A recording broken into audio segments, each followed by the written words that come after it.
I hadn't told anyone I was pregnant, and a stranger made the decision for me. That stranger sucks. My boyfriend, Lucas, 33 male, and I, female, 32, learned that I was pregnant 2 weeks ago. I'm currently a little more than a month and a half pregnant. We were not trying, and it was an accident, so we are a little lost. We're at a point in life where we have considered the possibility of kids, but we never decided anything. By the way, this comes from a deleted user. If you want to submit your own stories, go to the r/okstorytime subreddit. I'm Dakota. I'm Carly. I'm Keon. And we're going to read this story and maybe give a little good advice, but we're a bunch of goofballs. Take that in mind. And let us know what you think down in the comments. NOP says, right now, the only people who know are some of our closest friends. I'm not going to lie, it's been an intense and stressful couple of weeks. Yesterday evening, we had a family gathering. It's my uncle's birthday this weekend, so he and his wife rented a big house, and we all went yesterday night, and we're supposed to stay until tomorrow. It was also an opportunity to have all the family and close friends reunited together. Yesterday night, we all had dinner together. It was a buffet, so everyone was standing and talking, and the real meal was supposed to be today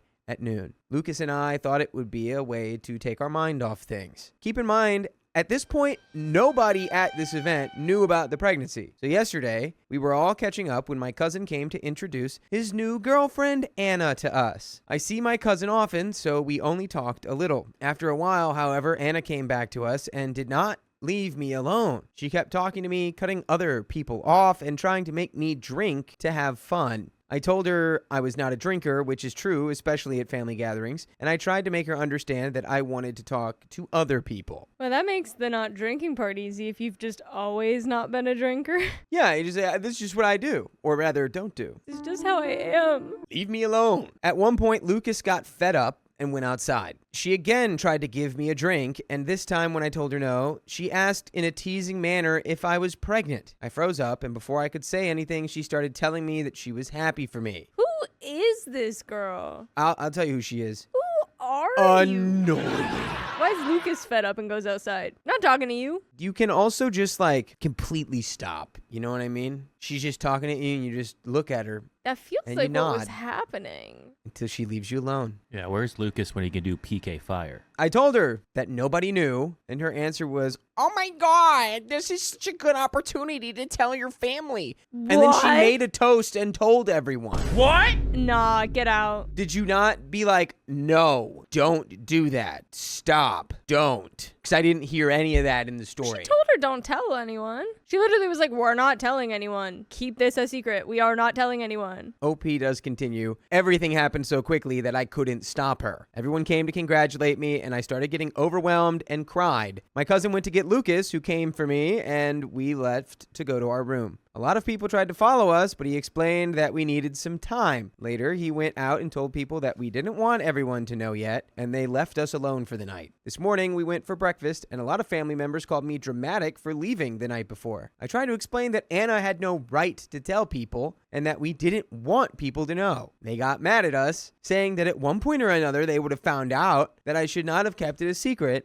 and that I should be thankful to Anna so that we could all celebrate. Except they might not have found out because they're not even sure they want this baby yet. Exactly. We just lost it and went home. My family kept calling and texting us saying that we overreacted, that we spoiled the good news, and that we ruined the weekend for everyone. Am I the a-hole here? No. Even if you were ready to tell, that is still not some random girlfriend that you just met's place to be like, Yeah. actually, I'll tell your entire family for you. I know we just met, but we're like best friends already. Yeah, we'll make a toast. I'll make I'm the the toast. best. Aren't I the greatest? I would be quite mad at Anna. It makes me feel like nobody there knew. She just kept bothering you, trying to get you to drink. It makes me feel like she kind of knew. How would she and just know? wanted you to say it. I don't know, through No the one there cousin. knew. No, she. But they said nobody there knew. Anna was the only one pushing OP. Like, hey, you want a drink? Hey, you want a Right. drink? Are you pregnant? And obviously OP gave her the look of like, no. Honestly, bro, if I tell you I don't want a drink and you ask me the third time, I'm snapping at you now. Yeah, especially because she was like, hey, girl, I just don't drink at family events. Yeah. Like, I'm so good, actually. And then you're going to keep pushing that. And then you're still going to be like, oh my God, are you pregnant? I think I would do something to really ruin the vibe. Like, I'd like take the drink and just pour it out and be like, do you have another one? You can give me another one. You can pour that one out too. Yeah. You should have counter offered and be like, guys, Anna's also pregnant too. Well, so for a second there, I thought that's where that was going. I thought she was like, oh my God, no way. So am I. Double pregnant. Anyway, there is an update. First of all, we want to thank all of you. We didn't answer the comments, but we read all of them, and it felt really great to have that many people supporting and encouraging us. It really made us feel better when we were in a bad place. Now, the original issue, everything with our family was a huge mess and a big misunderstanding. To explain, we need a little bit of context. A few years ago, someone in our family made a pregnancy April Fool's joke, and it went badly, especially for the close family members. The family dinner happened Friday, April 1st. Apparently, everyone in my family thought that our pregnancy announcement was a really elaborate April Fool's prank by me, my boyfriend, and my cousin, and Anna. When my boyfriend and I left to go to our room, they thought we were being dramatic to better sell the joke. They were quite angry at us for doing this kind of prank at such an important event, so they decided to try to teach us a lesson by being as obnoxious as possible about us and the pregnancy. The perfect storm. Wow. The perfect storm. The perfect April Fool's storm. At first I was going to be like, they're just trying to cover. That's not true. But it does make a lot of sense. It does make really good sense, though. They thought that everything we were saying was us being dramatic for the prank. It was when we really left Saturday morning that they realized something was wrong. They asked my cousin and Anna what was happening and told them that the prank was going too far. And I guess that's when they realized everything was real. They tried to call us all day, but we had shut everything off. My father, who is no longer with my mom, so he wasn't there that weekend, came to our house to explain everything and gave us an email that my family had written. Jeez. And by the way, you can write Storytime into the search bar of your favorite podcast platform like iHeartRadio or Spotify or Apple Podcasts, and there you will find a bajillion full episodes with stories just like this for you to listen to. Go do that at your earliest convenience. There's a little bit more story left here. This is the perfect storm. Yeah, almost too. You never see a perfect miscommunication like this. Ugh. It's crazy that nobody broke at all and was like, haha, okay, April Fools, but stop it. Come on. Yeah. Nobody let that slip at all. They are Because very they were dedicated all to just- the game. They were collectively outside like, no, I can't believe they'd do this to us after the last one. Another They one? banded together. Ugh. It's like the boy who cried wolf kind of thing. But wait, someone came to explain an email that was written by the family. Dad is not with their mom anymore. He wasn't at the family dinner, so Okay. he didn't get blocked. So he was the only one not blocked. So they called the dad and they were like, can you go talk? So then the dad dad drove showed up, over yeah. and he showed an email written by the rest of the family. Okay, Yeah. yeah, okay. That's what I thought. And I'm like, all right, that's interesting. Long story short, they yelled at Anna and booted her out, and my cousin also immediately broke up with her. Yeah. In the email, they explained they were horrified by everything that happened and that they were really sorry. They told us that we should take all the time we needed away from them and that they hoped we could forgive them. They also all said that they were there to support and help us no matter what we decided to do with the pregnancy. Since then, we've talked to a few of them and we saw my mom and my cousin. We still need time, but reading the email and talking to some of them really helped, and we could see that they are sincere and not pressuring us in any way, and ready to be there for us no matter what. It is not an ideal situation for Lucas and me, but it honestly made us feel closer. I don't know how to explain it, but it made us realize that we could really count on and support each other in a tough situation. As of right now, we're leaning towards going forward with the pregnancy, so we really thank you for all your well wishes, and that is the end of that story. A+ for the family turning around and being supportive. Yeah, I mean, they're just a family of goofsters, and they were like, fine.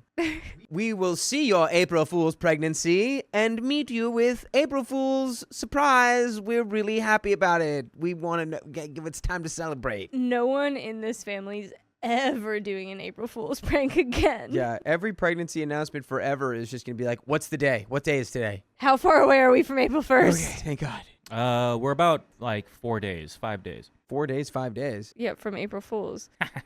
Watch one of the kids be born that day. I'm pregnant. Yeah, and his name's gonna be Mitch. I refused to name my baby after my late husband, and my mother-in-law hated it. It's time for new life, okay? Me, 31, and my current husband, 35. Right, not the dick one. I was picturing that as like there could be another in the future. I mean, there could. Me, 31, and my current husband, 35, recently found out that we were expecting twin boys, and my first husband's mother is livid that we aren't naming one of them after her son. A little background, my first husband, Michael, and I were college sweethearts. We got married not long after graduation, and I thought I would be with him for the rest of my life. Unfortunately, we were only married for a couple of months before Michael passed suddenly. Oh. By the way, this comes from STN0071. And if you want to submit your own stories, go to the r/okstorytime subreddit. And OP says, it was one of the worst times in my life, and I never thought that I would ever fall in love again, much less get married again or have a family. I remained very close with Michael's mom, my mother-in-law, and she was very supportive when I eventually started dating again. Not long after I met my current husband, John, I took him to her house so that they could meet. She was so excited to meet him, and I remember going to the bathroom and crying tears of relief that she wasn't angry at me for moving on. When John and I got married, she was so happy for me. And on my wedding day, she took me aside and told me that she knew Michael was happy for me too.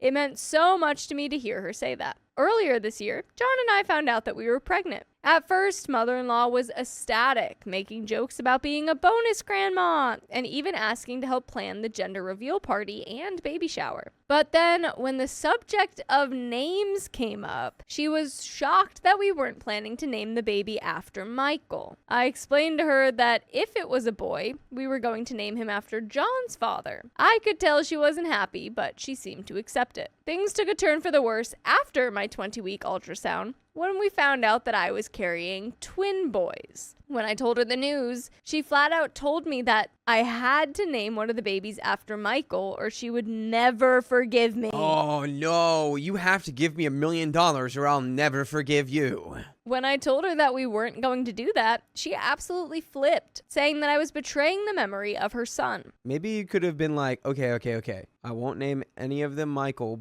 but I'll name one Mike and I'll name one L. Mike L. Michael. Maybe there's some fun solutions here. Because technically we've got like 4 name opportunities. Because we got the middle names too. We can name him Mickey. You can name him Misha. Okay, ready? First kid, Miska Muska. Second kid, Mickey Mouse. Miska Muska Mickey Mouse.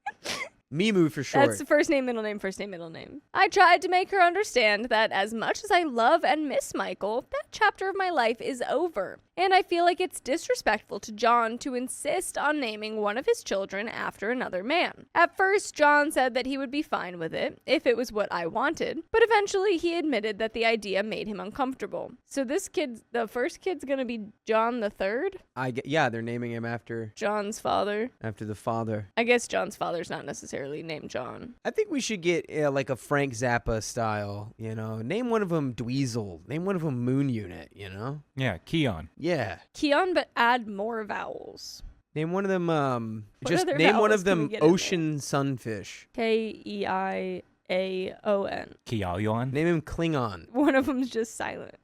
Klingor. I never want to make my mother-in-law think that I've forgotten Michael or that he wasn't important to me, but I don't want to name one of my children after him either. And honestly, I don't think he would have wanted me to. There are better ways of remembering him than giving his name to a child that will never have any real connection to him. I tried explaining this to mother-in-law, but she just wouldn't hear it. She told me that she would never speak to me again if I didn't name one of the babies after her son. She's been a really important part of my life, and I don't want to lose her. But at the same time, I feel like she's giving me an unfair ultimatum. Am I the a-hole? And we have an update. You are. You should just do whatever anyone asks of you. That's the way to be. I don't know, man. She's having a mental breakdown over this. Yeah. That's what I would do. I would just gently explain to her, like, well, this isn't happening. If you really want to throw our relationship away entirely just because of this, I can't stop you, but I do think that would be ridiculous.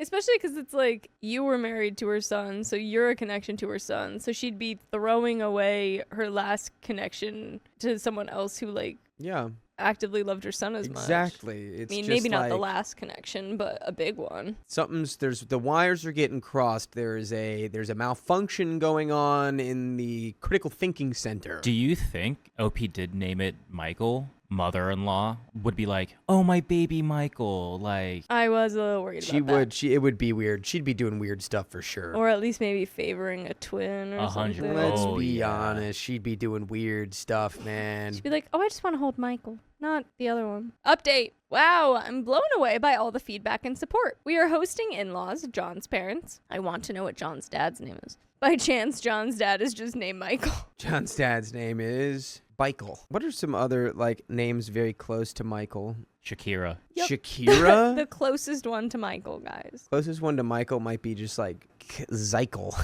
Ezekiel. Ezekiel. Ezekiel, are you here? I haven't been bullied by Ezekiel in a long time. For now, I just want to address a few things I saw in the comments. A lot of you wanted clarification as to how long Michael has been gone. It will be 10 years this October. And no, Michael is not his real name. Any names that I've included in this post have been changed to protect anonymity. So his name really might be Shakira. That might be closest thing. Oh, Marshall. That's pretty close. Marcia Stewart. Marshall. Mathers. A lot of you also wondered why I'm still close with his mother after so long. I probably should have included this in the original post for context, but there are a couple reasons for this. Michael was an only child, shut up, and his father was never in the picture. And she has virtually no other family left besides a handful of cousins who live across the country. Over the years, she's been my steadfast supporter, always the first to encourage me to live my life and be happy. Funnily enough, I might not have met John if it wasn't for her. A friend of mine had set me up with him on a blind date, and I almost backed out. The only reason I didn't was because my ex-mother-in-law convinced me to go.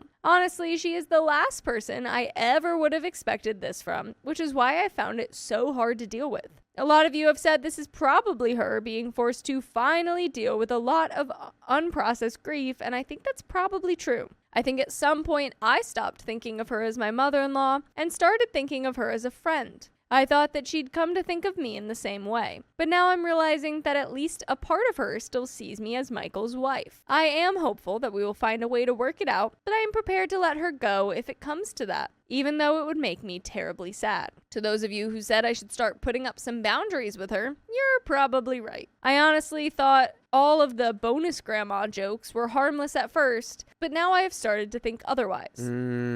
I don't want to make any rash decisions yet until we've both had a chance to calm down, but as things stand now, she has a lot of work to do in the way of regaining my trust. As to where I stand on the name issue, I am not going to name either of my children after Michael. For those of you who were worried I might cave on the issue, don't be. It was never an option. I briefly considered doing something with a middle name, but ultimately I decided against it. I don't want to burden either of my children by naming them after a man they will never have any connection to. Also, to how we honor Michael's memory, every year John and I go visit his grave on his birthday. It was actually John who started the tradition the year we got engaged, and we haven't missed a year since. Maybe someday when they're old enough, we'll take the boys. I don't know how exactly, but I'm sure I'll find a way to explain to them who Michael was and what he meant to me. For those of you who asked if this was having a negative impact on my marriage, the answer is no. John has been my rock through the entire pregnancy, and his only concern during this ordeal has been my emotional well-being. I know beyond the shadow of a doubt that if I wanted to name one of these babies after Michael, that he would let me and never say a word about it, no matter how much it hurt him. Which makes me even more determined not to cave on the issue, because I refuse to repay his selflessness with selfishness. As to where things stand with ex-mother-in-law and I, my sister-in-law, brother's wife, is good friends with her. They teach together at the same school. So right now she's acting as a sort of go-between. She says that she thinks ex-mother-in-law is having a long overdue emotional breakdown. Probably been holding that in for 10 years. Yeah, that sounds like... Yeah, now she's like, wait, oh no, oh, my emotions. I always expected that you and Michael would have grandbabies for me, but... Yeah. Maybe one can just be Michael. Yeah. We both agree that she has avoided fully processing her grief, and now it's all coming to a boiling point. She's pushing hard to get her to see a therapist, and I'm hopeful that we can salvage at least some of our relationship. But if not, I'll find a way to live with it. And finally, to the handful of commenters who insinuated that I am still in love with Michael, and that I'm not being fair to John, let me just say that until you've been in my shoes, you won't understand. Michael and I were very young when we got married. I loved him very much, and he will always, always have a place in my heart. but John is absolutely the love of my life. It took me years of therapy, but I don't feel guilty about it anymore. Thank you all so much for commenting and leaving your thoughts. It's helped me so much to process things and sort out my emotions. I'm planning to see ex-mother-in-law later this week after current in-laws leave, and I will be back with an update as soon as possible. And we have that update. I just hope she gets the therapy she needs, because it's so clear she's just losing it because she's realizing that her son's not coming back in the form of... This is too many layers. Too many layers of this emotional lasagna for anyone but a professional to unpack. Hopefully she can come around, though, so she can still, meet the babies and stuff. Get yourself a nice Italian therapist for this emotional lasagna. Just why Italian? Because it's I the got lasagna. It, I got it. It's the lasagna. The I got it. lasagna. I meant to do this sooner, but it has been a wild month. As it turns out, carrying 2 human beings inside of you takes a bit of a toll. And lately, I've been feeling it. As of yesterday, I'm at 32 weeks, which means we're officially out of the danger zone if the boys decide to come early. But hopefully they'll stay where they are for a little while longer. John and I were advised by a friend that we should give them names that mean something to us as a couple. So we decided to name them for our favorite Tom Hanks characters, as it was our mutual love of the actor that we first bonded over. Bring him out! So you've got one kid's going to be named David Pumpkins. Hint. And the other kid is also named David Pumpkins. And we have a hint here. Forrest? No, one of them's gonna we be have Forrest. a hint here. Let me Okay. read the hint. Neither of them will be named Forrest. No! One of them's going to be named Turner. What's the pilot or the pilot one? Wilson. Oh my God, one of it's them's gonna be Sully. Wilson. Sully. Yeah, he's gonna be Sully. Oh, Woody. Who's the guy from You Got Mail? What's his name in You Got Mail? Santa Claus. Because the Polar Express. They're going to name him Big. Josh Baskin. Do you want the other hint? Yeah. Yeah. One of them will be named after a character who starred alongside Meg Ryan. Oh, it's from Sleepless in I Seattle. knew it. It was Who Got Mail. It could be, well, it actually, to be fair, it could be either of those. So what are their It could names? either be You Got Mail or Sleepless in Seattle. I actually have a friend named Forrest. It's it's either Joe Fox or Sam Baldwin. Joe or Sam? Joe or Sam? It's probably Joe and Sam. No, only one of them will be named after a character who starred alongside. Boo. Name them Turner and Hooch. Name him Forrest and Gump. Forrest and Gump. I want one to be named Wilson after the volleyball from Castaway. Name one Lieutenant and name the other one Dan. Oh my God, I bet one's Dan. Daniel and... I like how both of us went to 2 different movies. That was kind of crazy. The same, we both went to a Tom Hanks, Meg Ryan movie. But you know what else is crazy? That you can listen to more full episodes with stories just like this. Just go to Spotify, Apple Podcasts, or iHeartRadio and search up OK Storytime. God, wait, they're going to name this kid Woodrow Wilson. Okay.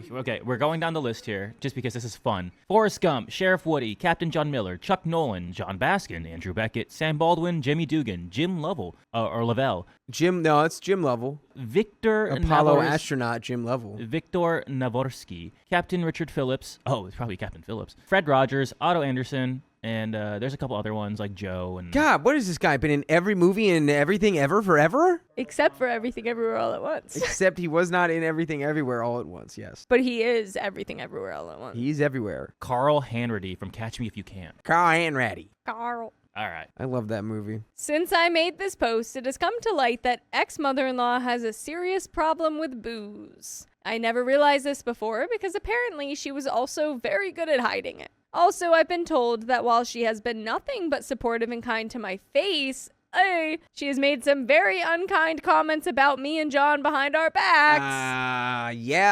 Yep.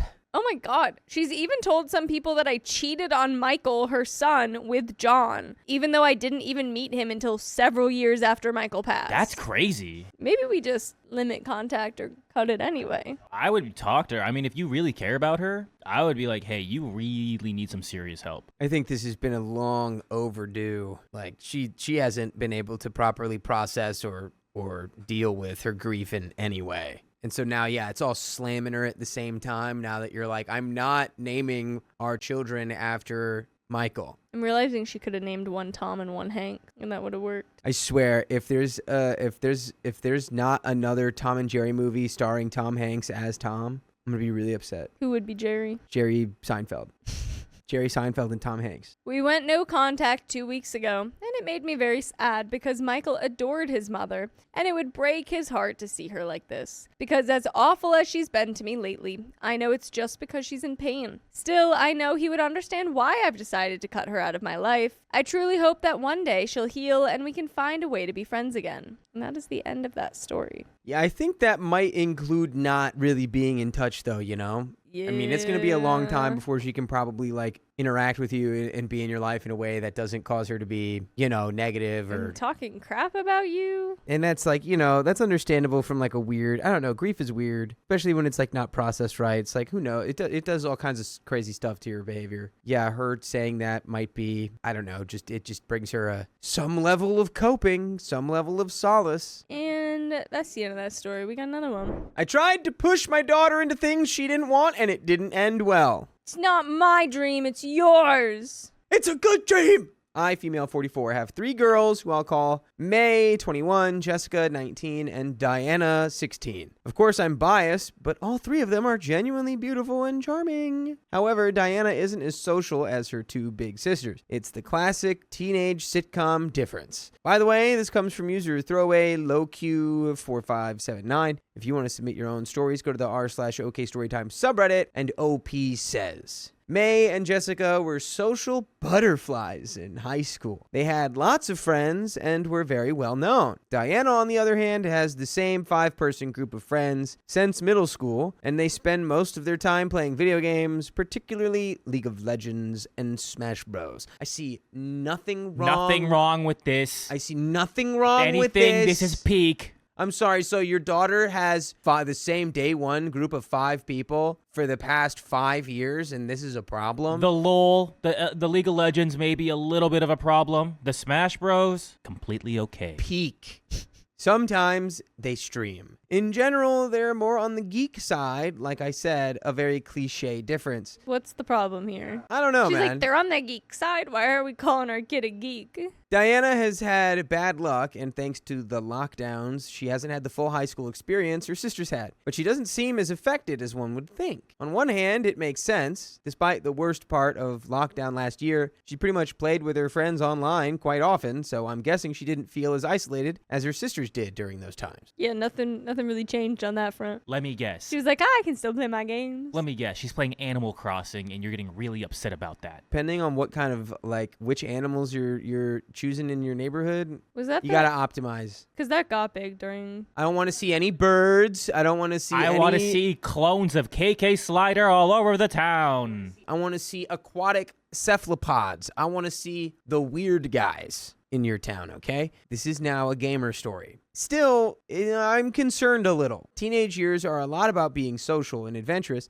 and even without this global situation, she chooses to stay indoors. Hey, so yeah, there's like a giant pandemic happening right now because of something where like you're really not supposed to go out and see people or do anything, and she is the one who's still socializing. I think they're more talking like now it's kind of over, like it's relaxed a little bit and she's still inside. Yeah, but she was the one that was actually maintaining it during that. But it's like if you have like you can make parasocial relationships online that are kind of like hollow, but like if you have real connections with these people in your life and you're also interacting with them online, like it's just good. The problem is that Diana's high school is planning a Halloween dance this month since last year it was canceled. I imagined that she'd be excited for her first dance, but she just isn't. Yesterday she told us that on the day of the dance, Friday the 29th, she and her friends plan to participate in a local League of Legends tournament, and this made me angry. I never went to the high school dances until prom. I feel like the real issue of this story is that your other 2 daughters, you saw yourself in them,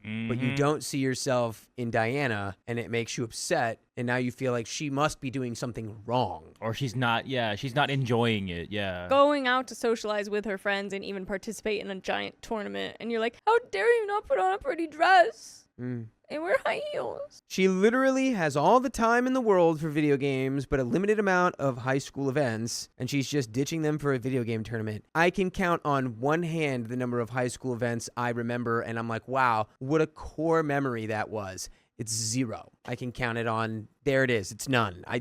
They're not that important. Yeah. They weren't. If you don't feel like they're important in high school, you're not gonna look back on it and be like, oh man, I missed out. I missed out hard. I think I can count on one friend's the amount of people, or on one friend's. On I think one I friend. can count on one hand the amount of friends I still have from high school. This is a you problem, not a your daughter problem, OP.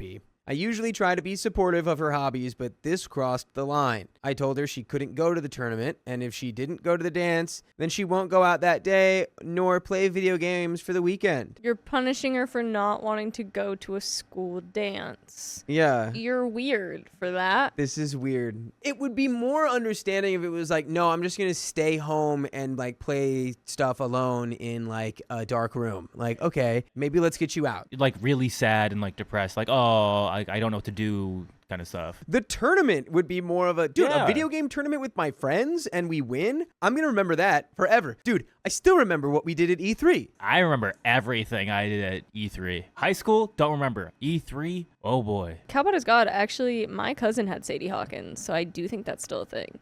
Sadie Hawkins is just like girls ask guys. Oh, Girls ask guys. okay. It's just reversed. So this started an argument. She said she just preferred other activities, but I stood firm on my position if she at least doesn't give it a chance. Like I said, my girl is as beautiful as her sisters. She can still be pretty if she doesn't wear a dress and heels. I don't get it. Like, so what? So this is more about like you want your daughter to be like the debutante that you like Right. parade around. She's not gonna win some dance queen thing. Like, don't make her do this. I'm sure she wouldn't have a difficult time making friends, and she doesn't have anything to be insecure about. When May and Jessica had this dance, they started prepping in September, trying new styles, finding the best costumes, all of that. I would drive them around and help them in any way possible to prepare. You're so gross. I don't like you. Uh, She's been preparing for this tournament by playing a whole bunch with her friends that she has. It's just straight up. It's exactly you and your other 2 daughters are the same. She's different. And instead of just embracing that, you're trying to be like, no, this is what you should want. And this is how you should be. I never went to Because look at how pretty you are. What? What is that? What does that mean? I never went to the homecoming dances because I was always dressed up like a scary monster, scaring people in the middle of a cornfield Yes. or doing gymnastics. Yeah, you know how many proms I went to? What's Zero. the difference? You know how many F's I give about that? None. Sorry, I had to make that joke. The homecoming dances, winter formal dances, Sadie Hawkins, whatever, like those are so often and so just like boring. Like, sure, maybe encourage her if she wants to go to like prom or something, like a big one at the end of the year. Like maybe put a little more like, you really don't want to go? Still don't make her go. But like, don't make her like a random October dance that you're like putting so much emphasis on like, Yeah. but you'd be so pretty. She's probably still gorgeous. Just her whole point of view is just like She's so annoying. she's had the same 5 best friends for years and years and years. Not many people have that. I've had the it's same like that's a great thing to have. 5 best friends forever, and they didn't go to my dances with me. Well, my daughter should want to have 100 friends like I did in high school. That's the best way to be. I don't know. This is all you, OP. I also guarantee you, because this is during the pandemic, that the mom was like, I've been looking forward to this for so long. Mom just wants to go dress shopping, I'm sure. Yeah. Yeah. The mom's living out her old high school dreams. I get this, yes. I wouldn't call this shopping a tradition, but it is a moment that's also important for me to have with my daughter. After the argument, my husband told me I was being an a-hole. Let's go, husband. Yeah, because you are being one. And that if she didn't want to go, that was on her. But what if she regrets not going when she's older? She won't. She can always play video games, but time won't stop and she won't be in high school much longer. Thank God high school sucks. Still, my husband is rarely this upfront, so I wanted to know, am I the a-hole? Yes. But what if she grows up and she regrets it? Gee whiz, what if she, I don't know, grows up in a solar flare? What if anything? When was this posted? During the pandemic. What if she grows up and regrets it? What if she doesn't? What if she Also- actually grows up and regrets that she never got to do this tournament? Yeah. What if that? 5 years ago. Like, she's got, so 2020. But also, it sounds like she's not a senior in high school. She got 3 more years if she changes her mind to go to these dances. Yeah. At least a handful, yeah. Yeah, because she's 16. Okay, 2 more years. Well, we do have an update. Let's see how OP reckons with what I'm sure was the entire internet being like, yeah, get over yourself. I hope the comments ripped you to shreds. Thank you for all your kind and not so kind comments alike. While I did expect some people to say I was the a-hole, I didn't expect it to be this overwhelming. This, along with a more in-depth conversation with my husband, gave me a lot to think about, so I will act accordingly. The comments explaining that my daughter might grow up thinking something's wrong with her hit a little too close to home. I sincerely thank everyone for that. Needless to say, I will apologize and lift the punishment. She will be attending her tournament with her friends. This tournament will be live streamed, so I'll share the link on my personal account. For privacy reasons, I won't give details here or from this account, but if possible, I might update this again with the results. A lot of assumptions were made about whether I peaked in high school. And while I did like it a lot, college was definitely better. But after a lot of comments, yeah, just being like, Did you well, peak in I college peaked in college. instead? Yeah. But after a lot of comments, I get where all of this is coming from. By the way, you can listen to full episodes with stories like this one, whether you are on a plane or on a train or in a car. Planes, trains, and automobiles. Whether near or far. Just search OK Storytime wherever you listen to podcasts and listen to us all the live long day. Maybe mom just needs to start gaming. Mom starts gaming, goes up against her in the tournaments. Maybe mom wants to go back to prom. She does. I think so, dude. A little she bit. wants the dress. A little bit of it was just that, like, oh, but you could be just like me, the right way to be. Yeah. But she, that was a blind spot, clearly, and the whole internet yelled at her that it was a blind spot, and now she's... Can't believe you all said I was the a-hole. Wasn't expecting everyone to be against me. As for Diana's video games, we do support her and have even played some League of Legends as a family. That's insane. Horrific. That sounds toxic. It's a horrific game to play as a family. Mom, go down mid. Mom, go down mid. Unfortunately, I'm not that good with games, so I found it too complicated. I prefer Mario Kart and Smash Bros. Still, I did make myself appear too distant from my daughter and her world, and that I also get. Finally, the biggest eye-opener was that the first DM I got for this post was a creepy dude asking about my daughter's bodies? Ew. This, in combination with the most upvoted comment, did make me think a lot, and honestly, I'm still in shock about it. I take the you're the a-hole and we'll do better. Thank you all. Well, except for the people sending you creepy stuff about your daughters, but yeah, that's the end of that story. What's the most upvoted comment? What could it be? 13K upvotes from Aaron Trewent. You're the a-hole. My daughter isn't performing the stereotype of femininity, so I am punishing her. Fixed it for you. Apologize to your daughter and offer to help her out with attending the League of Legends tournaments. Your daughter is awesome. I hope her team wins. There you go. Good comment. That is in the right. That's right. I tried to accommodate my sister-in-law's dietary restrictions, but it's never enough for her. I only eat things covered in gold leaf. It's my new diet. My husband, 30 male, and I, 30 female, volunteered to host this year's Thanksgiving. Hey, really quickly, Cowbot, that was a good one. Because if 5 people go to Dublin, is it really 10 people? Because you're doubling them. So we need 10 people.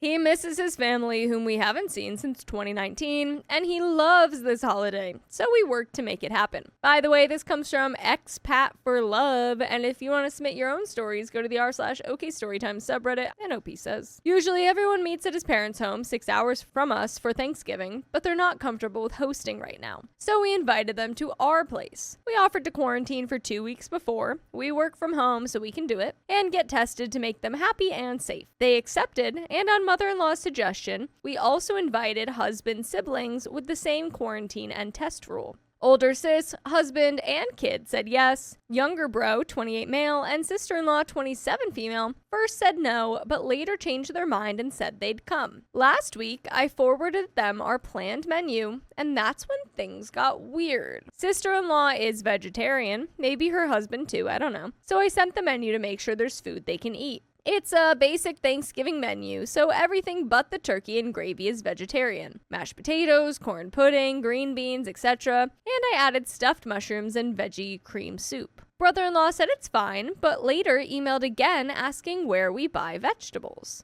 I said it depends. Trader Joe's, but if we quarantine, we'll order Instacart, so I don't know, Stop and Shop. Are you on the East Coast? Sounds like it. Are you in New Jersey? Are you pork roll or Taylor ham? Pork roll. And then I got a weird email from sister-in-law about how grocery stores are evil and we should all buy from local farms with 10 links to organic farms in our state. I don't know if saying grocery stores are evil is the way to, get people to shop organic. I ignored the email. When she emailed again later following up, I said we'll look into it, meaning I politely waved her off. All week, she spammed the family chat with articles about unethical practices in grocery stores, rats, mold, whatever. Oh, dude, you're not going to believe what's running around out in the organic fields. Little mice, little rats, little creatures. Little bugaboos? Oh, what? And little bugaboos. I'm really like, are you guys in New Jersey? Because we are the Garden State. We got a lot of farms out there. I don't care, to be honest, not about unethical practices, but about her drama. I know the food industry is problematic, but I operate within the constraints of my time and budget, so I muted the chat. She must have caught on, because 2 days ago, mother-in-law gently told me sister-in-law can't eat vegetables from Stop and Shop and is very worried about Thanksgiving. Maybe sister-in-law should bring her own vegetables then, and we can cook it there.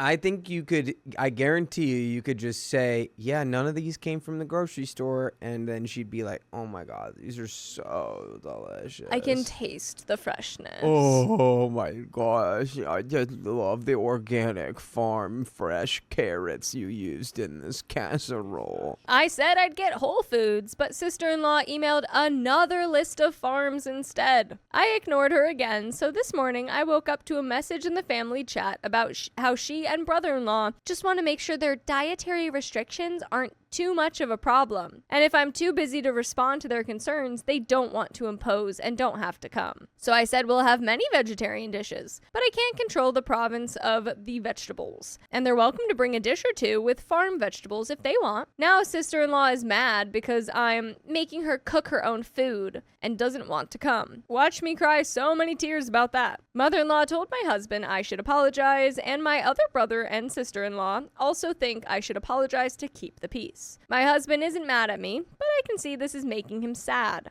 and I don't want that. I kind of feel like an a-hole for not apologizing or keeping the peace, but I'm also opposed to giving in because dictating where I can buy my groceries seems so unreasonable. Am I the a-hole? There's also the whole other thing of like, this is during the pandemic, and she's Instacarting or like home delivery servicing these items. I really feel like you can't get the straight from the farm stuff Instacarted to you. Yeah, probably not. Do those not. show up on Instacart? That'd be pretty sick. At the end of the day, are you the a-hole? Like, no. Especially when you were like, why don't you just bring your own veggies? Yeah, it's like that's such a normal thing where it's like, oh no, none of the stuff I want to eat's going to be there. I guess I'll bring my own little meal. Update. Based on everyone's wise suggestions, I'm going to ask my husband to shoulder more of this communication so I don't have to be in the middle of it. And we'll also propose to sister-in-law that she send her pre-approved pedigreed veggies to our house, and we can make a dish or two just with those.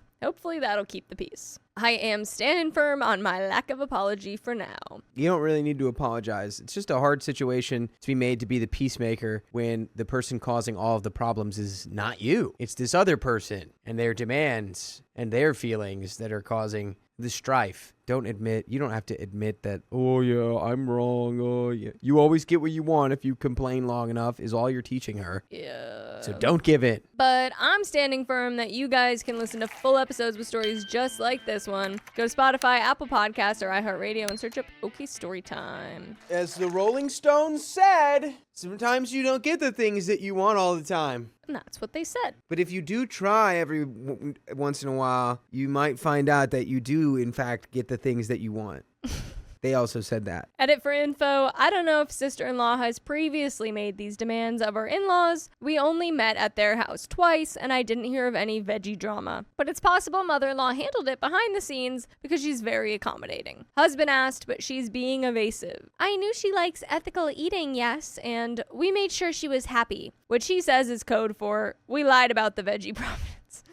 I don't think vegetarianism is unreasonable. Most people I know have some dietary restriction or preference, and whenever we host meals, I check with everyone in advance just in case. I've never had trouble, as it usually takes very little effort to accommodate. Sister-in-law is an outlier that threw me off. Husband has taken on communication responsibilities. We proposed this morning that sister-in-law have veggies delivered to us, but she seems offended still. We are apparently turning Thanksgiving into a mercenary affair. I'm all out of F's to give, and I told husband to manage it whatever way he wants, but I'm not lifting a finger to hunt for her unicorn tomatoes. So wait, so someone's saying you turned this into a mercenary affair because what, you're doing character assassination or something? Like what? I don't even understand that. How is this in any way on you? He is now politely sulking. I am eating some extremely chemical-laden brownies. And that's the end of that story.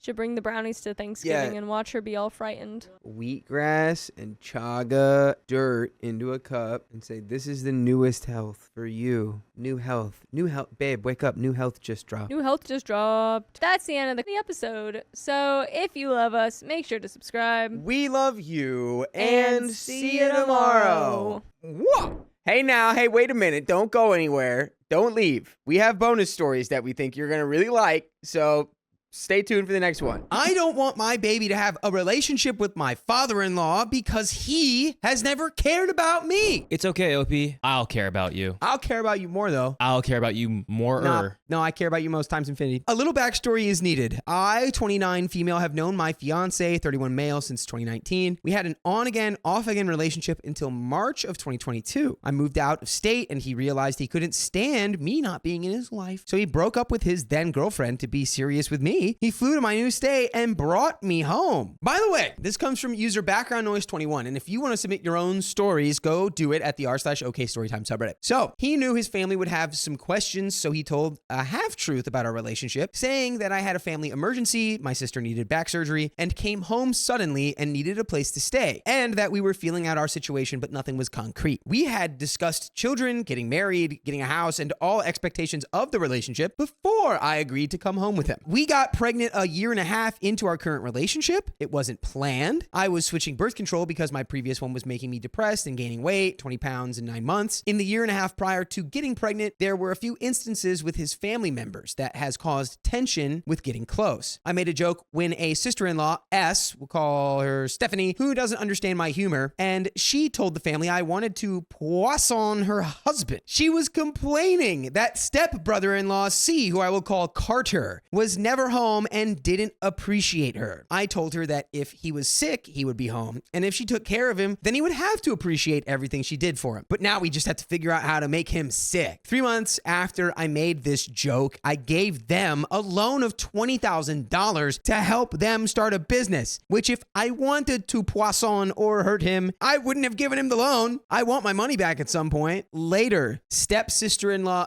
A, Alice, got pregnant, and we have a mutual friend. They had a friends with benefits relationship while I just knew this guy from around town. When I ran into him, I asked how he felt about sister-in-law Alice being pregnant and if he regrets not being in a committed relationship working towards having kids soon. He let me know he wasn't aware of her being pregnant. I instantly felt bad and begged him not to tell sister-in-law that I told him. Since they still work together, I thought he already knew. Well, sister-in-law Alice found out I told him and let the family know what I did. Alice is a little tattletale. Every time we see this conundrum, Alice tells the family. Tattletale Alice, and also maybe tell people that your pregnancy's a secret, low-key? Yeah. How are you going to be mad at her for not being, you didn't tell her it was a secret? OP was just literally making small talk. I'm like, oh my God. And yeah, you're dumb. When you literally work with the father of your child, that is not a crazy thing to assume that he already knows. I never knew that she or the family was mad at me at this because no one told me. I just felt iced out at holidays, but my fiance told me it was nothing until I spent $100 on her baby shower and was punted out without an explanation. My fiance finally then explained everyone's attitude towards me after I got home. Step-brother-in-law M, who I will call Marty, has 2 biological kids and his girlfriend has 1 from a previous relationship as well. They have been living in an apartment that father-in-law owns for several years without paying rent. When a house that my fiance's grandfather owned became available with sizable land, I might add, I said something to my fiance's bio sister that I didn't want Marty to get it. I felt he didn't deserve it. Bio sister B, Betty,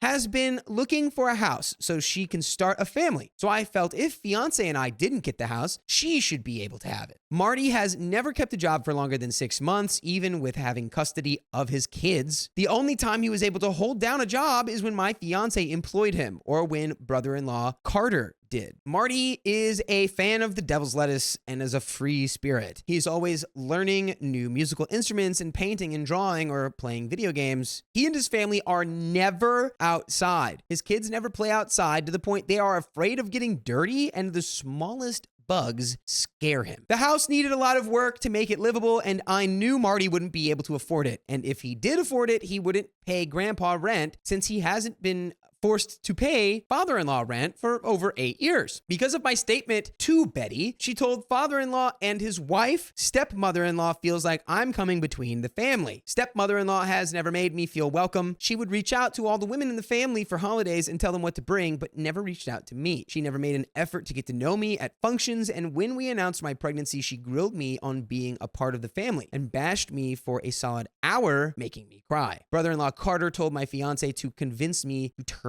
my pregnancy. All right. So he's this cut off. So this family really doesn't like you. The stepmother-in-law is cut off. Alice is cut off. You know what? And it seems like you have enough family members that you can just cut off the ones who are trash. You know what? Just go hang out with Marty and then make sure he can be a parent and then be like, all right, let's just chill with our kids. Yeah, Marty might not be responsible, but at least he's not actively a terrible person to you, OP. Let's keep going. Just a conundrum of a father. While I was pregnant, they didn't reach out and ask how I was doing. I had to throw my own baby shower, and their idea of help once the baby came was to hold him while I cleaned the house. John, we're going to get back to the story, but you're old. You're as old as me now, pal. I might be as old as you, but I feel like you have oodles more wisdom. I've got some wisdom in this old noggin. You got a piece of wisdom for me right now? Always respect you.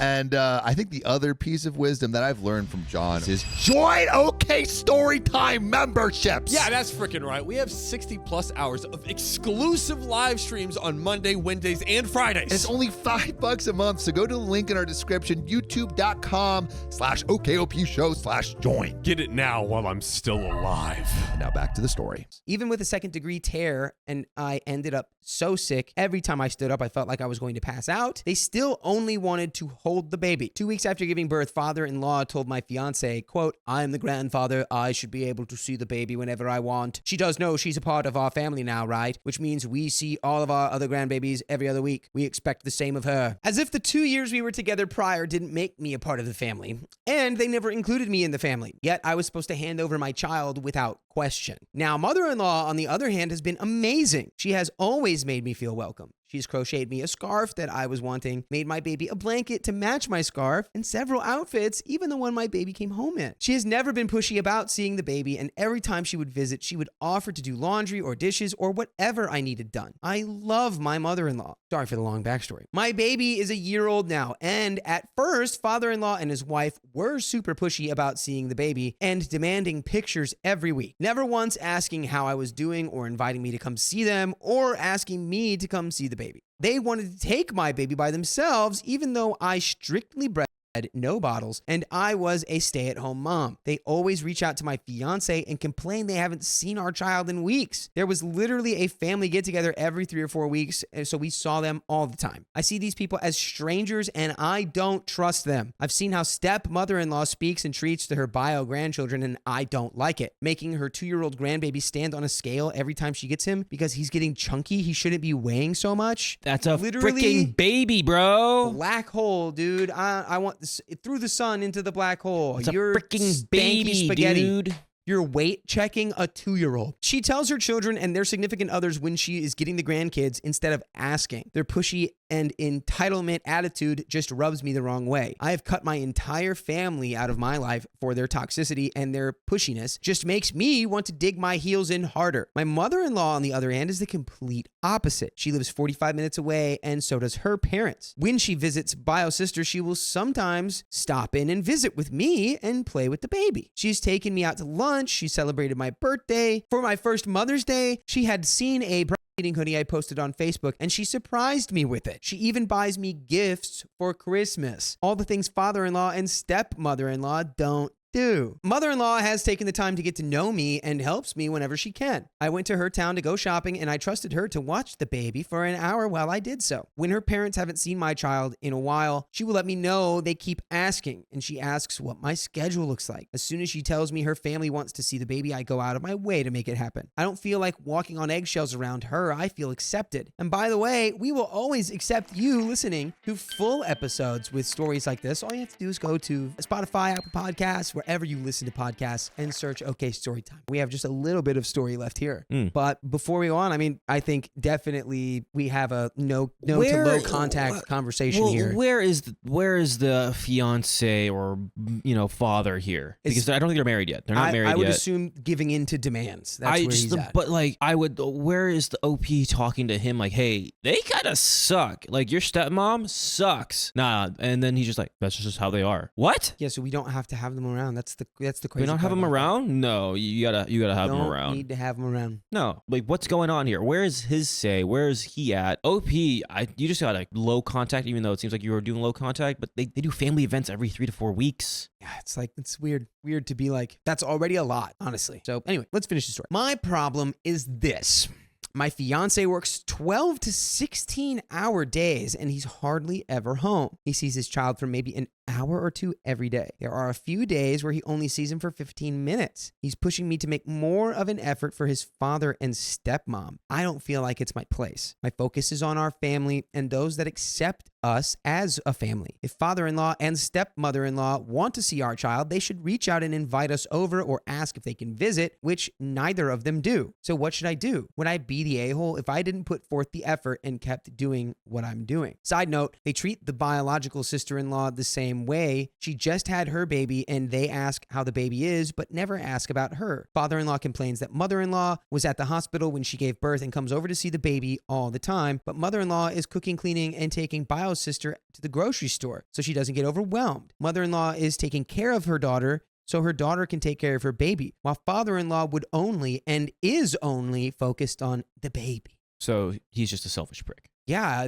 I don't know. He just wants baby, and then he's going to be like, I'm going to command you and make you into my little soldier. Yeah, militant. I was going to say, he seems very militant. I would say, at the very least, express what you want to see in terms of positive changes with your relationship with your in-laws. Yeah, there's the bad ones. There's no way they should be making demands towards you. You should be the ones making demands towards them. That's the end of that story. That is the end of that story. We have another one coming right up. My mother-in-law hates me. Living with her has been unbearable. Why don't you get those bears out of there then? So, I, 33 female, and my husband, 26 male, have been together for 7 years, married for 1, and met while I was going through a nasty divorce from an extremely scary and all-around abusive situation. I came as a package deal with 2 kids, daughter, now 15, and son, now 9. My husband and I have a 1-year-old baby boy together. By the way, this comes from user Lopsided Escape 4135, and just like Lopsided, you can submit your stories to the r/OK Storytime subreddit. So, backstory. My now husband literally saved us. My ex was absolutely horrible to me, controlling to the point I couldn't work, and he only gave me just enough gas to get from point A to point B, and it was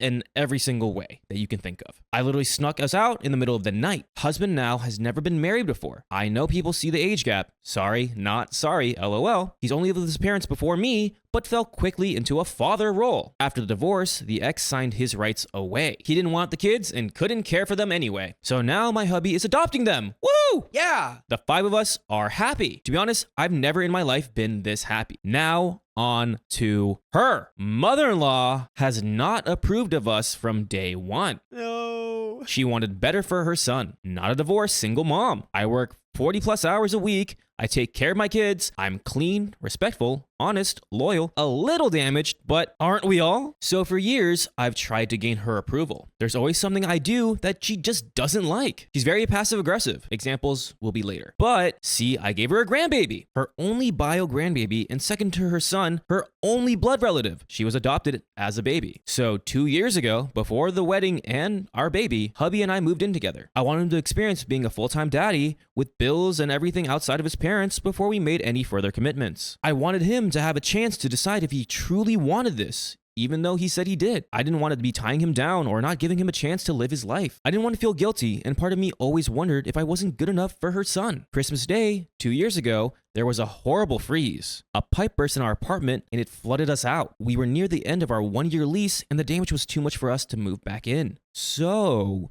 we ended up staying with his parents for a while and we figured out what to do. There was a big issue with the apartment and there's currently a lawsuit against them, so we're stuck in limbo while we wait. We can't get another apartment. Our credit is trashed. All from this one natural disaster. We've always planned to build on his parents' land and decided that's when we would start now. It's been a long process, but I have been patient. So here we are in her house. Father-in-law is absolutely wonderful. Yay! Great. Really, if it wasn't for him, I don't think I would have made it this far. First week in the house of the devil, it wasn't so bad. She was quiet, understanding, and knew we had been hit with a lot. For within the first month, mother-in-law's washer broke. Guess whose clothes were in it? Mine, of course. So naturally, it was my fault that a 25-year-old washer broke. Oh my God, I relate to that so much. It's like anything random could break. And it's like, if it's just a freak thing, it's like, what did you do? What have you done? I didn't do anything. I just did the thing I've done 100 times, but this time it broke. I don't know. I've never been talked to, belittled, degraded, trashed, and treated that way before in my life. Absolutely horrible. I had a very nice new washer and dryer set that was given to me,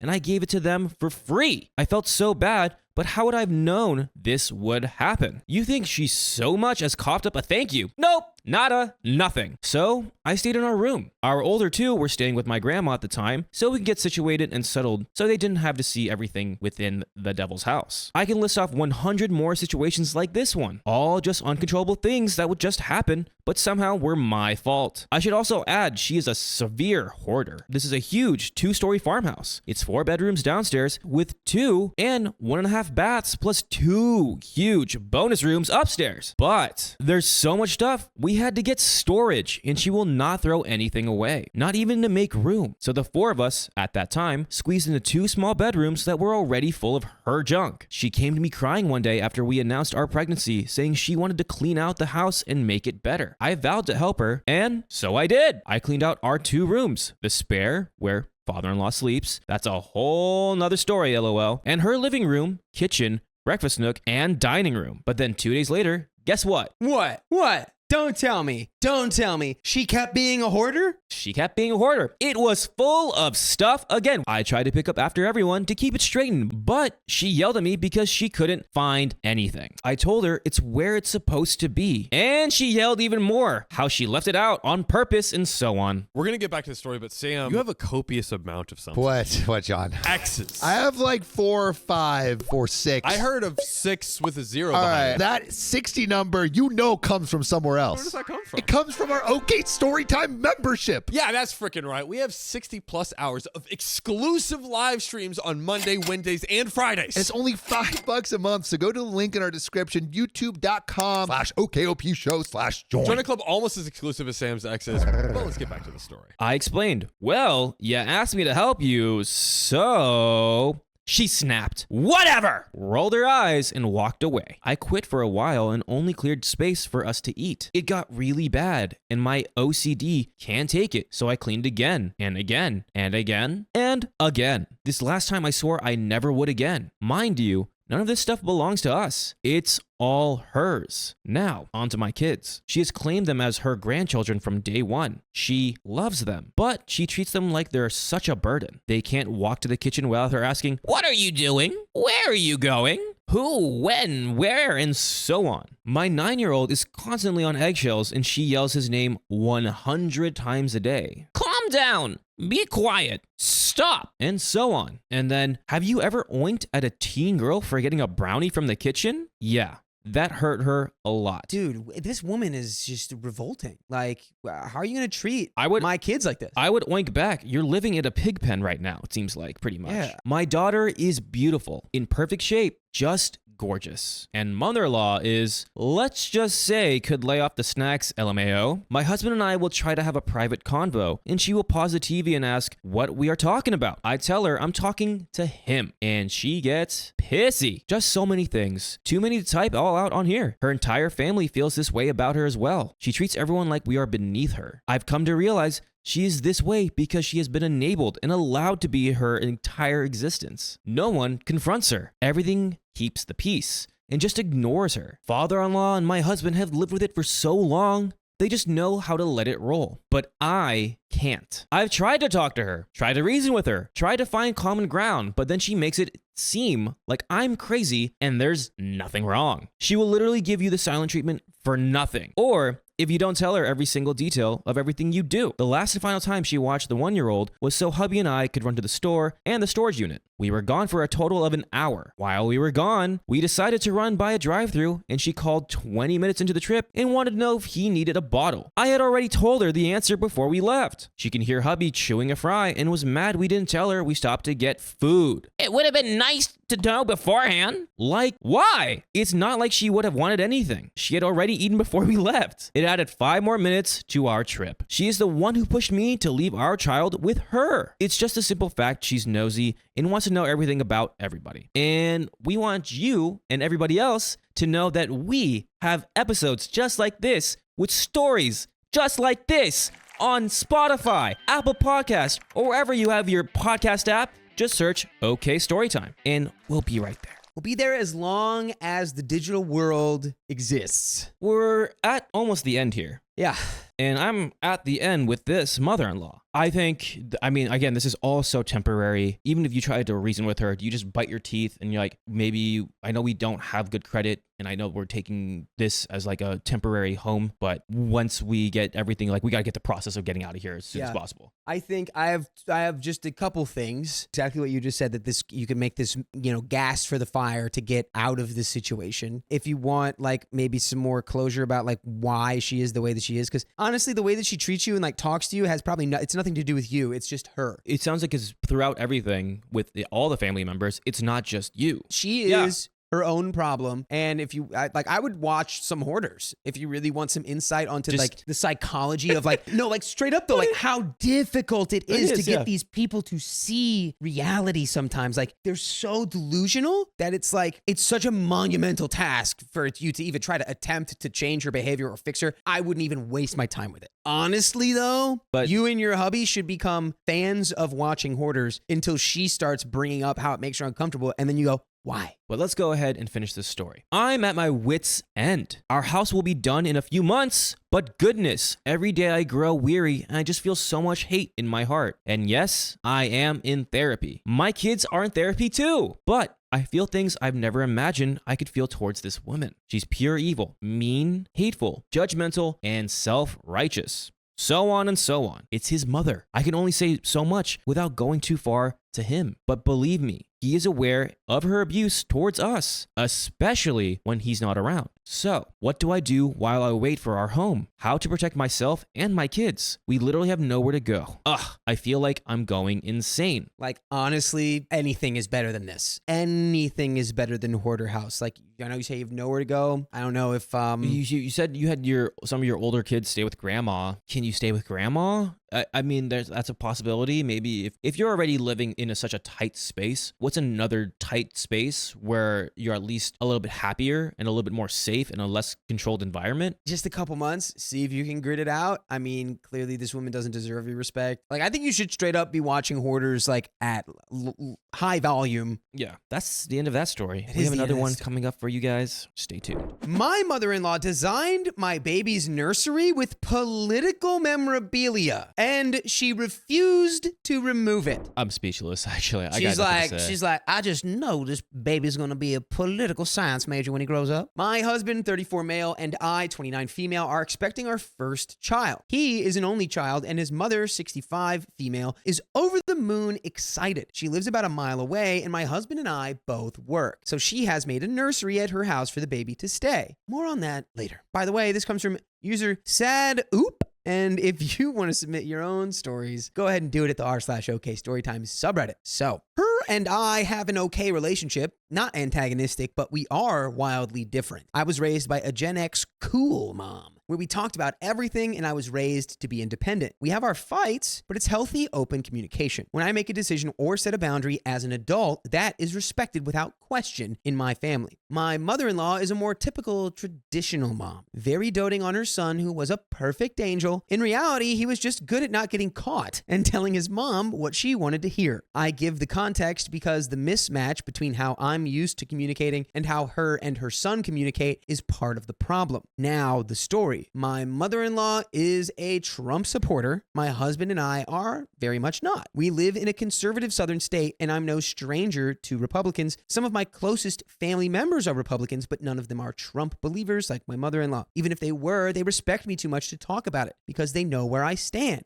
I usually try and do the same for my mother-in-law and steer our conversations away from politics when I can. It's hurtful to me that she's voting against my rights. My state outright bans women's rights to choose. Every time I go to the doctor, I'm afraid something's wrong with the baby, and as a result, I could be in mortal danger. I'm trying to not let her political beliefs affect how I see her, but it is hard. That's when she sends me pictures of the nursery. She's done an elephant theme. Hanging on the wall is a painting with the Republican stars and stripes elephant. I'd heard about this from my husband beforehand, but didn't realize how prominent it was. She told him, quote, I had to. I'm a Republican. When I first heard this, I immediately freaked out. I think it's inappropriate to put anything political in a nursery. I know there will be some hard conversations down the road when it comes to what conversations I do and don't want had with my kid, what I don't want on TV, etc. Republican signage over the crib feels like a bad omen. My husband's attitude is to pick his battles. He has no problem fighting with his mom if she crosses a line, but doesn't see the picture as big of a deal.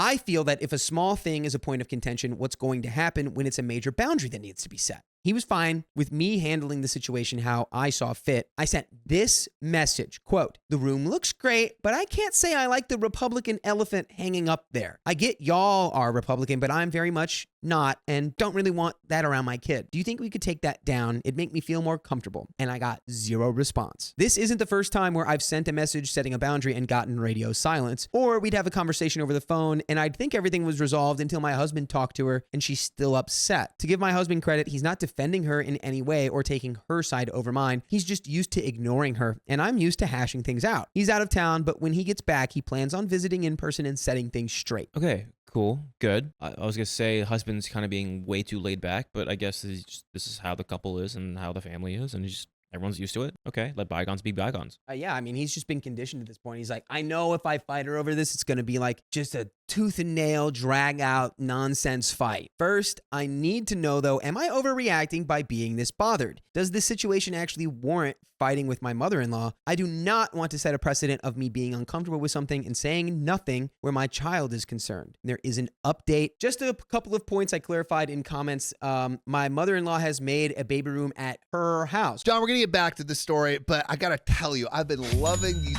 pearls that I got in Colombia. You are a delicious beaded man nowadays. I do feel more confident at the very least, but I think these pearls pale in the amount of confidence an OK Storytime membership can get you. That's right. You get 60 plus hours a month of exclusive live stream content. That's advice that'll make you the best version of yourself. And it's only $5 a month, so go to the link in our description, youtube.com/OKOP show/join. Crack open that oyster and get the blues. But let's get back to the story. We have our own nursery at our house that I'm decorating how I want. We were gifted 2 cribs and they have an empty bedroom, so I had no issue, but there was no discussion prior. I never asked my mother-in-law to babysit. She assumed she would babysit when I returned to work, which is okay. She's retired and lives close by. I have no problem, at least before all this, with her being a part of my baby's life. We're not in a spot where her providing childcare is a make or break. I work from home and have a flexible schedule. It'd be inconvenient, but mother-in-law babysitting a few mornings a week is more for her than us. I don't hate my mother-in-law. I don't think she's a bad person. She raised a son who is a wonderful husband and will be a great dad. She didn't force beliefs when raising him. It's a situation a lot of us are facing with our parents. 8 years of Fox News and the cult of Trumpy changing people we love into someone else. I'm trying to see the best in my mother-in-law and not hurt her in this situation, but nobody's feelings come before what I think is best for my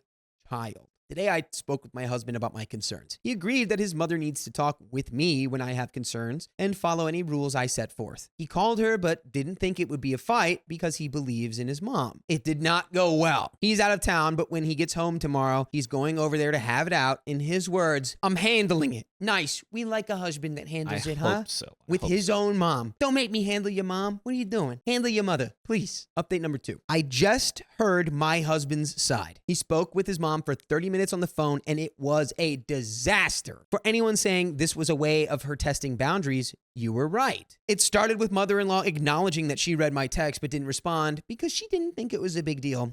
He said, well, it is a big deal for my wife, and this needs to be resolved. She then goes into how we could use this as a teaching moment for how to be accepted. He reminded his mom that she knows what our politics are, and she knew exactly what she was doing putting that up. The conversation then devolved into name-calling. At one point, she called him a fascist and said he needed to grow some balls if the picture bothered him, instead of making it an issue when his wife said it was an issue. And that's when I'd be like, hey, no balls? Guess what? You don't get to watch the grandchild anymore. Bye. Do you apologize? Sorry, no balls? No grandchild for you. All right, no balls? Dang, my balls made my grandchild. That's crazy. Crazy how it works. Yeah. No balls? Crazy. Well, then you won't get to see the grandchild that my balls helped make. So think about that. Bye. Speaking of things to think about, I want you to think about how you can listen to full episodes with stories like this one. Wow. And all you have to do is go to Spotify or Apple Podcasts or any, podcast platform of your choice and just search OK Storytime. And there you will find the archive.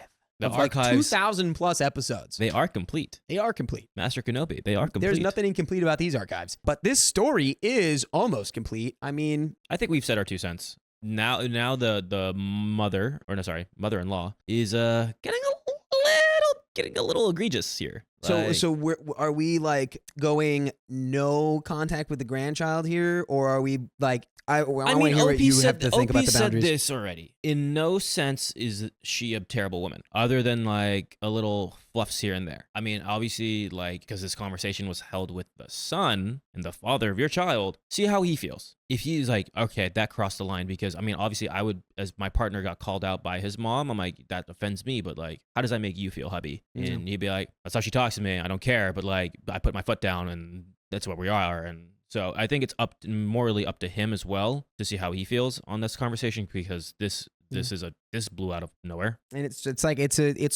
this is like a little snowball. It can like roll up and get out of control. It's like, do you want her talking to your kid like this hypothetically? Yeah. Like what happens when your kid disagrees with grandma? Now is grandma going to go on a tirade to him? Yeah, exactly. And I don't think like you need to cut her off. I'm saying like I think her time spent with the grandchild. I think the nursery now at her place, hey, you might as well change that room to something else because we're not going to be having you watch him over there. Yeah. And, any time that's spent with the grandchild is going to be supervised. Yeah. Until further notice, until we can get some kind of agreement here on where our relationship and where our boundaries stand. And you're not just going to, walk all over us. Yeah, I agree. I think this is just, let's see what the end of the story before we get anywhere else, because I feel like this was a climax of a conversation before anything else. Yeah, let's finish the story. Very typical. She said, your wife is the bad guy trying to keep her away from the grandbaby. As you can guess, this didn't go over well. He made it clear that her issue is not with me. Now that mother-in-law disrespected his wife, he's got a problem with her. There we go. W husband. Boom. There. Look at that spine, a freaking firm, rigid spine on that man. You'd love to see it. I, the wife, have given mother-in-law a lot of slack and not jumped down her throat for the offensive things that she said. It's mother-in-law that is putting politics over family. It was never about the elephant. He wasn't worried at first about her respecting our rules, but with how she's acting, he knows it's a problem. The conversation cut off there, but he's going over there in person tomorrow to start it right back up. He made it clear to mother-in-law this is not her child and she does not have decision-making power. Like I called it. Yes. I'll update tomorrow if there's any big developments, but as of right now, I feel validated that something was indeed off, and I'm grateful that my husband and I are on the same page and supporting each other. There are some comments. Number 1, she can have whatever she likes in her own home, of course. My kid just wouldn't be one of the things that's ever in that room of her house. That's what we said. We said that. You could do that in your own house. My mother-in-law tried to set up a nursery to play house with our kids at her house, and we completely leveled with her that there was 0 point. Our kids would never spend any time and have never spent any time with her unaccompanied by us, and would 100% of the time be sleeping in their playpens and eventually an air mattress in the same room with us. The type of person who pushes their opinions onto others is the same person who will justify trampling boundaries and doing whatever they feel like with your kid if they believe that it's right. Comment number 2 is your mother-in-law shouldn't be projecting her political views onto her future grandbaby. It's giving off weird and inappropriate behavior. If she wants to even have a part of your baby's life, she needs to respect your boundaries. Before you know it, she's going to start buying Trump baby clothes, which honestly is hilarious. Not going to lie. But that is the end of that story.